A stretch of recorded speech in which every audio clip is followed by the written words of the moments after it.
Hello and welcome to the Virtual Jewish Thought of the Week. This is Rabbi Dan Lewin speaking to you from Dallas, Texas. Today we're going to discuss a specific lesson and instruction about the relationship between sadness and happiness and a unique type of joy.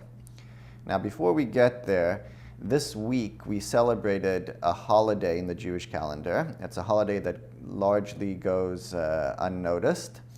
And it's called Tu B'Av, the 15th of Av. Now, some may have heard of this holiday associated with romance. The Talmud relates that years ago, the daughters of Israel, the maidens, used to go out into the vineyard and they would dance, and anyone that didn't have a wife would, on this day, find their match. So there was a certain festivity. The Talmud also lists 6 other things associated with this day. But nowadays, we don't have any specific rituals, no customs, nothing, and therefore a lot of people don't know about this holiday. But what's interesting is the Mishnah makes a statement that there were no 2 days as great for the Jewish people, as happy, as great for the Jewish people, as the day of Tu B'Av and Yom Kippur. Now, that's a pretty big statement. Yom Kippur, we can understand, is regarded as the holiest day of the year. It's the commemoration of the second tablets, a chance for a fresh start, atonement. Everybody knows the significance of Yom Kippur, the spiritual value of Yom Kippur. But when it comes time to the 15th of Av, what are we going to make of that holiday? How come nobody knows about it? What's so great? How can you put it in the same league as Yom Kippur? I mean, after all, this is a month. This period of Av, the Jewish month of Menachem Av, is a dark time in the Jewish calendar. It's a time of the destruction of the temples, a commemoration, there's a fast day. So in the middle of this month of bad luck, of strife, of destruction, of mourning, how do you have one of the greatest holidays in the Jewish calendar? But that's exactly the answer. In the month of Av, you have the famous day of Tisha B'Av, that represents destruction. Right after that, you have this holiday of Tu B'Av, which is a happy day.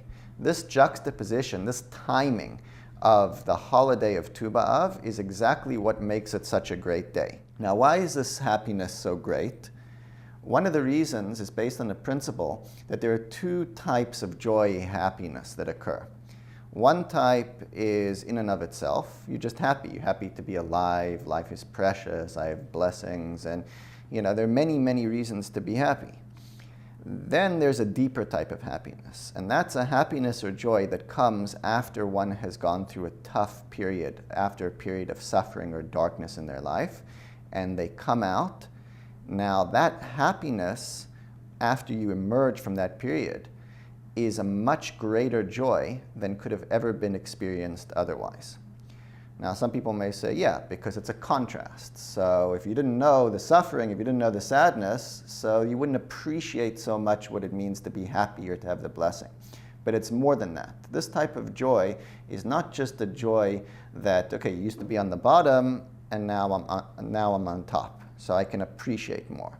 This is a type of happiness that's a different quality happiness. It's a type of happiness that can only be experienced after you know the bitterness or the darkness that exists. This is reminiscent of a famous verse in Koheles and Ecclesiastes by King Solomon, in which he declares, Vereisi ani, and I have seen, sheyesh yisrain lechachma, that there's an advantage of wisdom min hasichlus over foolishness, ke yisrain, like the advantage ha'or of light min ha'chayshech, from darkness. So this seems pretty straightforward. Obviously, wisdom is greater than foolishness, and light is greater than darkness. But one of the deeper explanations, the word in Hebrew min, from, can mean over, so it's an advantage of light over darkness, or that word min can mean from, in which case the verse would be saying that there's an advantage of light that comes from darkness itself.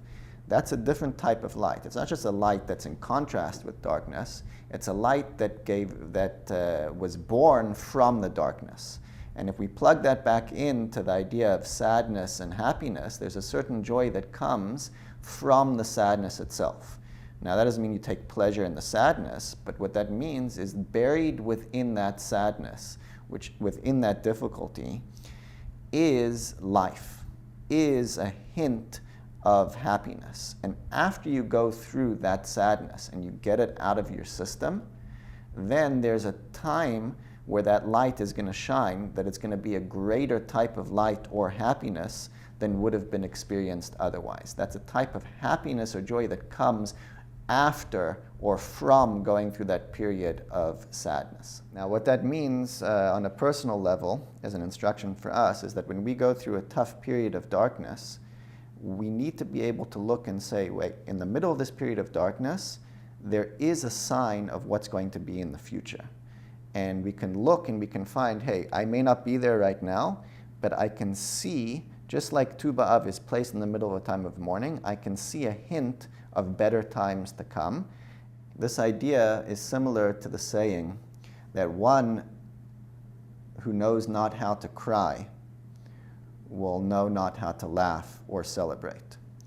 What that means is that if somebody can go through that rough time and knows how to be empathetic, how to recognize that, okay, this is an appropriate time for sadness, for bitterness. It's not just my personal depression, but right now is a period of sadness.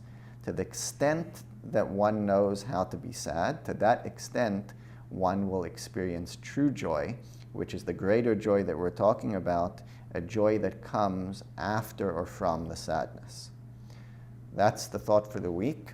Thank you for watching, for your time. If you like this, please forward it to anyone you think would be interested. And if you would like to sponsor or dedicate a video, please email me at the address below. Thank you for watching, and I look forward to speaking with you next week.